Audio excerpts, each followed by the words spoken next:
స్వామియే శరణమయ్యప్ప. శ్రీమాత్రే నమః. శ్రీమాత్రే నమః. సద్గురు జ్యోతిషాలయం, సద్గురు జ్యోతిషాలయం 2025 అక్టోబర్ 18 6:41 ఉదయం రోజు గురు అతిచార ఫలితం అనేది ప్రారంభమవుతుంది. గురు భగవానుడు మిథున రాశి నుంచి కర్కాటక రాశిలోకి ప్రవేశించబోతున్నారు. కర్కాటక రాశి గురు భగవానునికి ఉచ్చస్థానం అని కూడా చెప్పచ్చు.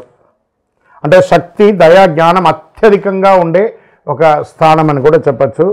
అతిసార గమనం అంటే గురు భగవానుడు తన సాధారణం కంటే కూడా చాలా వేగంగా కదిలి ఫలితాలు కూడా త్వరగా వస్తాయి. దానివల్ల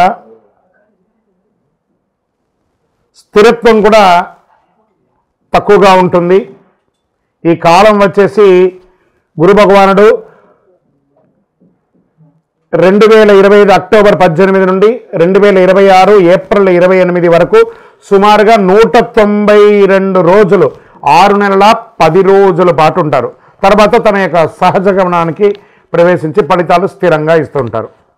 ఇందులో గురు అతిచార ఫలితాల్లో మిథున రాశి వారికి ఎలా ఉంది అని అంటే, గురు కర్కాటక రాశిలో ప్రవేశ ఉచ్చస్థితి పొందడం వల్ల మిథున రాశి వారికి, కర్కాటక రాశి అంటే 2వ ఇల్లు, ధనభం, మిథున రాశి వారికి ఇది ఒక జాక్పాట్ అని కూడా చెప్పచ్చు. ఈ 6 నెలలు చాలా అద్భుతాన్ని పొందబోతున్నారు. ఇది సంపద, కుటుంబం, మీ యొక్క వాక్కు, గౌరవం అన్నీ కూడా పెరుగుతుందని కూడా చెప్పచ్చు. అక్టోబర్ 18 నుండి ఏప్రిల్ 28 వరకు సుమారుగా 192 రోజులు ఇలా చక్రం తిప్పుతారు. గురువు 2వ ఇంట్లో, 6వ ఇంట్లో వృశ్చికంలో ఉన్నాడు. శత్రువులందరూ కూడా నాశనమయ్యే అవకాశం ఉంటాయి. జయం జరుగుతుంది, ఆరోగ్య స్థిరత్వం ఉంటుంది. 8వ ఇంట్లో మకరం, రహస్య లాభాలు, దైవ అనుగ్రహం పొందుతారు. 10వ ఇంట్లో మీన ఉండడం వల్ల ఉద్యోగం చేసే వారికి విజయం, గౌరవం పెరుగుతుంది. మిథున రాశి వారికి అస్థిరత్వం తొలగి వృత్తి పురోగతి అవుతుంది. కుటుంబ సౌఖ్యం అద్భుతంగా ఉంటుంది. ఆర్థిక సంపద ఆదాయం పెరుగుతుంది. ఖర్చులు విపరీతంగా తగ్గిపోతుంది. పాత బాకీలు ఏమైనా ఉంటే అవన్నీ కూడా తిరిగి వచ్చే అవకాశాలు. కుటుంబంలో ఆర్థిక భద్రత ఏర్పడుతుంది. కుటుంబ సభ్యుల మధ్య సఖ్యత ఏర్పడుతుంది. ఇంట్లో శాంతి పెరుగుతుంది. తల్లిదండ్రులు, భార్య పిల్లలతో చాలా సంతోషంగా ఉంటారు. మీ మాటకు విలువ పెరుగుతుంది సమాజంలో. ఉద్యోగంలో పదోన్నతి, ప్రమోషన్స్, మీరు కోరుకున్న ఇంక్రిమెంట్, ఇది ప్రభుత్వ, ప్రైవేట్ రంగం అన్ని రంగాల వారికి కూడా ఇది కలిసి వస్తుంది. స్త్రీ పురుషులకు ఎవరికైనా ఇది కలిసి వస్తుంది. వ్యాపారస్తులకి కొత్త ఒప్పందాలు వేసుకుంటారు. ఇంటర్నేషనల్ వ్యాపారం కూడా ప్రారంభించే అవకాశాలు ఎక్కువ శాతం ఉన్నాయి. విద్యార్థులకి మేధస్సు, వాగ్వృద్ధి పెరుగుతుంది. మంచి మంచి చదువుల యొక్క అవకాశాలు వస్తున్నాయి. క్యాంపస్ సెలక్షన్స్ లాంటివి వచ్చే అవకాశాలు ఉన్నాయి. 8వ ఇంట్లో ఉండడం వల్ల పాత వాహనాలన్నీ తీసేయడం, లేదా పాత మరమ్మతు వస్తువులన్నీ తీసేయడం, చక్కగా మీకు కొత్త వాహనం కొనడం, ఇల్లు కొనడం, రియల్ ఎస్టేట్ వారికి అయితే చాలా అద్భుతంగా ఉంటుందని కూడా చెప్పచ్చు. కానీ ఇక్కడ కుటుంబంలో విలాసమైనటువంటి ఖర్చులు ఎక్కువైపోతూ ఉంటుంది. దాన్ని అదుపులో చేసుకుంటే మంచిది. దానివల్ల ఆర్థిక స్థిరత్వం అనేది వచ్చేస్తుంది. దీర్ఘకాలికమైనటువంటి లాభం, షేర్ మార్కెట్ స్పెక్యులేషన్లో మంచి లాభాలు వచ్చే అవకాశాలు ఉన్నాయి. గురువుల యొక్క ఆశీస్సులు తీసుకోండి.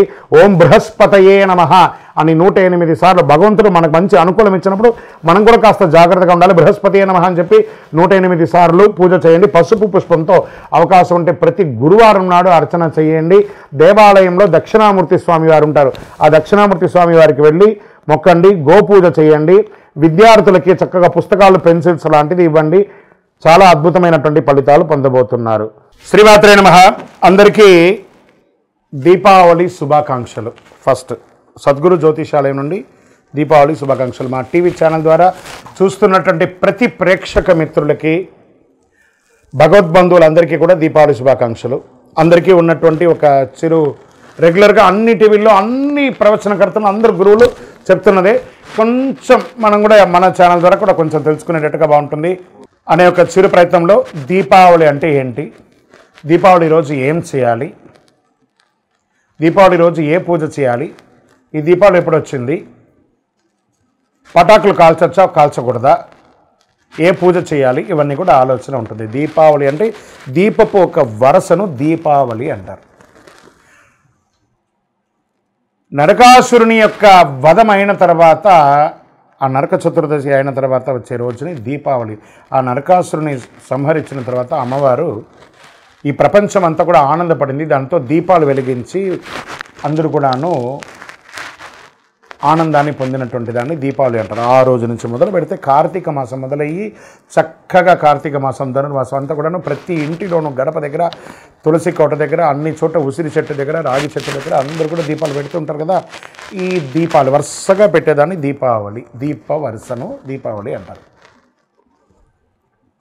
ధన్తెరస్ అమ్మవారు లక్ష్మీవారు కొంతమంది ఈ దీపావళి రోజు చక్కగా లక్ష్మీ పూజలు చేస్తూ ఉంటారు, కొత్త వ్యాపారాలు ప్రారంభిస్తూ ఉంటారు.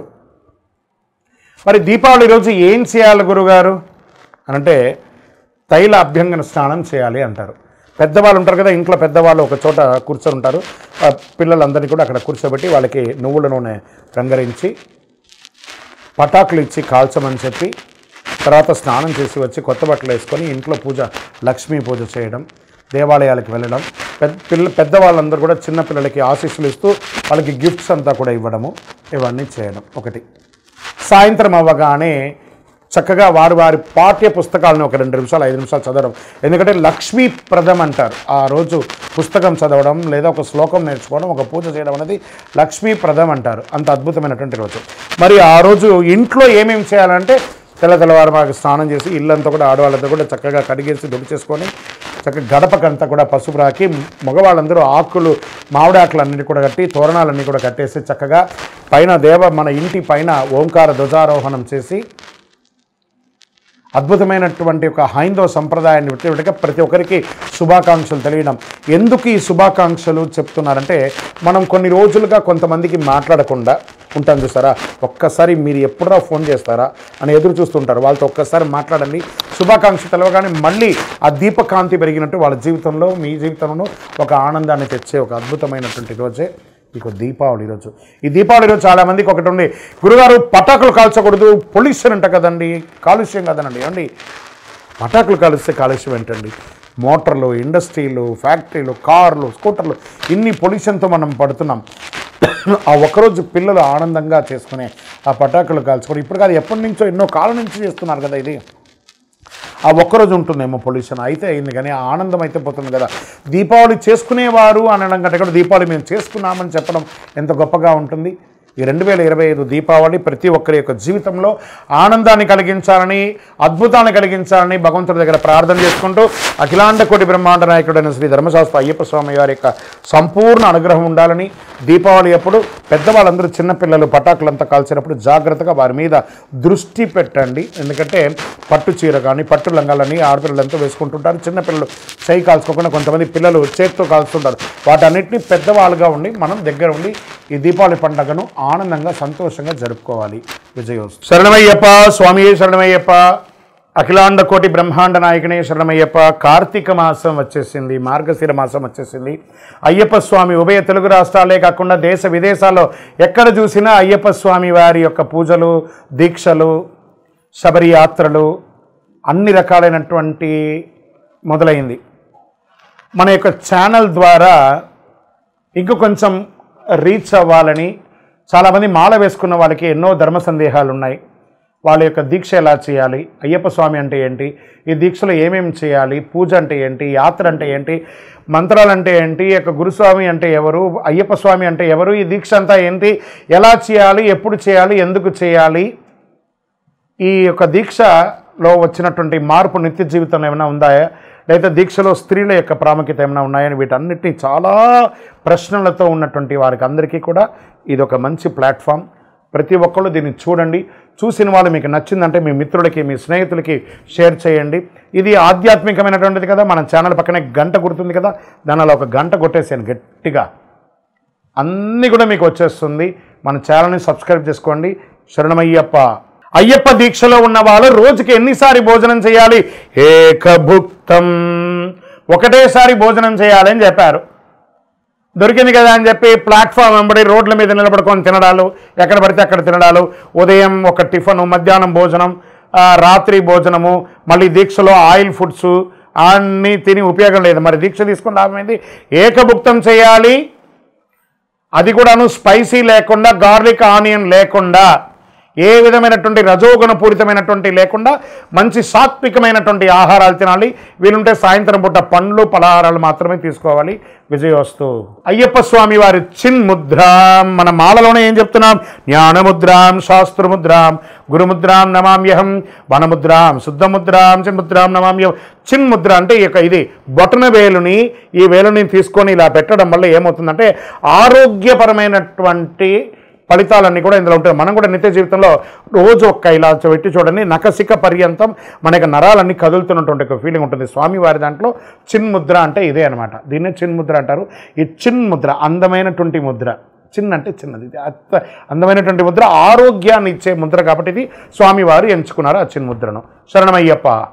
ఇది మీకు విదేశాల్లో ఆలయాలు ఉండదని చెప్పడం తప్పండి. వర్జీనియా లేకపోతే వాషింగ్టన్ డీసీ లేకపోతే న్యూజెర్సీ న్యూయార్క్ మన దీంట్లో అమెరికాలోనూ మంచి అతి విపరీతమైనటువంటి చలి ఉన్నటువంటి స్విట్జర్లాండ్లోనూ ఆస్ట్రేలియాలోనూ దేశ విదేశాల్లోనూ కెనడాలోనూ అన్ని దేశాల్లోనూ అయ్యప్ప స్వామి దేవాలయాలు ఉన్నాయి.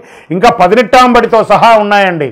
వనయాత్ర చేసే రకంగా కూడా ఒక 5 కిలోమీటర్ల ప్రయాణంతో పాటు ఏర్పాటు చేసినటువంటి దేవాలయాలు కూడా ఉన్నాయి. అక్కడ కూడా చాలా అద్భుతంగా మంచి చలిలో కూడా చన్నీటి స్నానం చేసి దీక్ష తీసుకొని శబరిమలకి వెళ్ళే వాళ్ళు ఉన్నారు. బ్రహ్మాండమైనటువంటి యాత్రలు చేస్తున్నారు. 41 రోజులు 48 రోజులు వ్రతం తప్పకుండా చేసి మరీ భారతదేశానికి వచ్చి ఇరుముడి ఇస్తున్నారు. రాని లేని వాళ్ళు అక్కడే వారి వారి ప్రాంతంలోనే ఇరుముడి కూడా ఇస్తున్నారు. శరణమయ్యప్ప. ఏమంటే అయ్యప్ప మాల వేసుకున్న వాళ్ళు మా ఇంట్లోనే పూజ చేసుకోవాలా లేదా బయట ఎక్కడన్నా పూజ చేసుకోవాలా? ఇది ఒక మిలియన్ ప్రశ్న. మీరు మాల వేసుకునేది ఎవరి కోసం? ఇక్కడ ఒక ప్రశ్న ఉంటుంది. మనం నమ్మిన వాళ్ళు తల్లిదండ్రులు, మనల్ని నమ్మిన వాళ్ళు భార్య పిల్లలు. మనం వీళ్ళ కోసమే మనం దీక్ష తీసుకుంటున్నాం కాబట్టి ఎక్కడో మండపంలో వేసుకుంటాం, మేము సన్నిధానంలో చేసుకుంటే భార్య పిల్లలు ఏం కావాలి? 48 రోజులు మీరు దీక్ష తీసుకొని ఉండగా 150 కోట్ల మందిలో అయ్యప్ప స్వామి మిమ్మల్ని ఎంచుకున్నాడు. ఆ పవిత్రమైనటువంటి మాల మీ మెడ మీద పడింది. మీకు సేవ చేసుకునే భాగ్యాన్ని మీ తల్లిదండ్రులకి మీ భార్య పిల్లలకి మీరే కదా ఇవ్వాలి.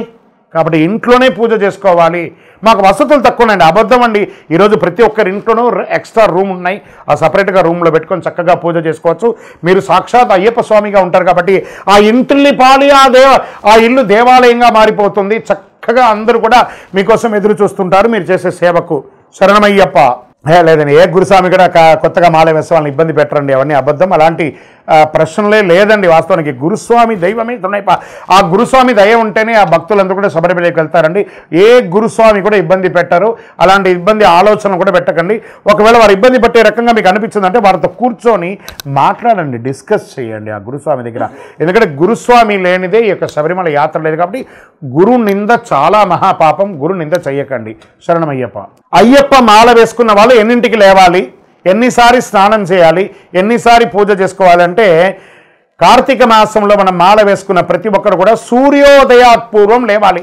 బ్రాహ్మ్య ముహూర్తంలో లేవాలి. ఈ బ్రాహ్మ్య ముహూర్తం అయిన తర్వాత తెల్లవారుజామున 4ంటికి నిద్ర లేవడం, తర్వాత చన్నీటి స్నానం చేయడం, ఒక్కసారి ఉదయం ఒక్కసారి సాయంత్రం. ఆహార నియమాలు అదుపులో ఉంటే ఈ 2 సార్లు స్నానాలు చేయాలి. అతిగా ఈ ఆయిల్ ఫుడ్కి సంబంధించిన ఆహారాలన్నీ తీసుకున్నారంటే ఎన్నిసార్లు అవుతుందో అది మీ ఇష్టం. కానీ ఎన్నిసారి పూజ చేయాలని కాదు. కలవు నామస్మరణాత్.